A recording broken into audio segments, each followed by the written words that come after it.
ප්‍රේමයේ නමින් කෙරෙන ආදරණීය ඉල්ලීමක්. කුමාරදාස සප්තන්ත්‍ර විසින් තමයි මේ ගීතය රචනා කරන්නේ.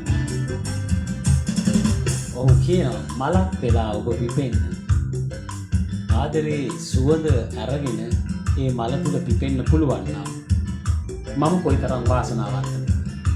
ඒ වගේම ඔබට පුළුවන් නම් ගඟක් වෙලා ගලන්න සෙනෙහසින් පිරීලා ඉතිරිලා යන්න. මගේ හදවත කොයිතරම් සතුටටපත් වේද.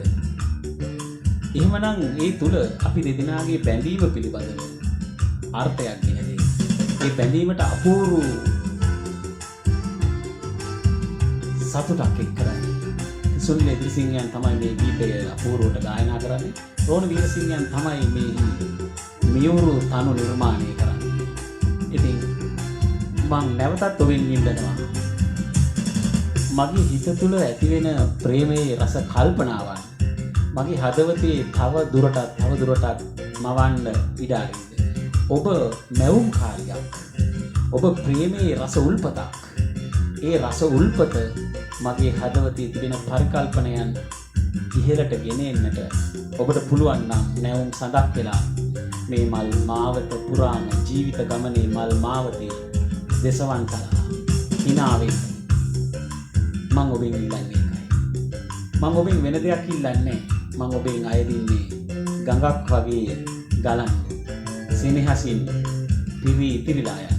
එතකොට අපි දෙදෙනාගේ ජීවිතය අපි දෙදෙනාගේ ලෝකය ඉතා අපූර්ව ලෝකයක් බවට පරිවර්තනය වෙනවා. ඒ අපූර්ව ලෝකයේට දුකක් වේදනාවක් නැගෙන්න සියුම්ම හෝ ඉඩක් නැති වෙයි. එහෙනම් අපි දෙදෙනාට තියෙන වගකීමක් තමයි මේ වගකීම. මානිතේ සුවසිනයේ මේලෙසේ ඔබ රැඳින්න.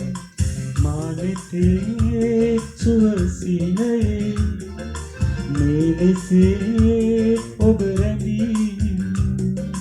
පවන් ගොඩක්සේ මා ළඟ රැඳී ජීවිතේ දුක නිවාරන්න. අපේ වගකීම තමයි අපි දෙදෙනාගෙන් කිසිම කෙනෙකුට බඩ වේදනාවක් හිංසාවක් ඇති නොවන ආකාරයට ජීවත් වෙන්න ඕනේ. ඒ නිසා මගේ net අස්සේ ඔබ හීනයක් වගේ ඉන්නවා. ඒ හීනේ අපූර්ව තැන් දවසින් දවස තප්පරෙන් තප්පරය මට මවලා දෙන්න. ඒකල ඔබ පවන් රොදක් වගේ මේ ජීවිත ගමනේ මා වටා ඉතිලා සුවඳවත් වෙන්න. මගේ දුක් වේදනාවන් නිවාරණ ප්‍රේමේ නමින් කෙරෙන අපූර්ව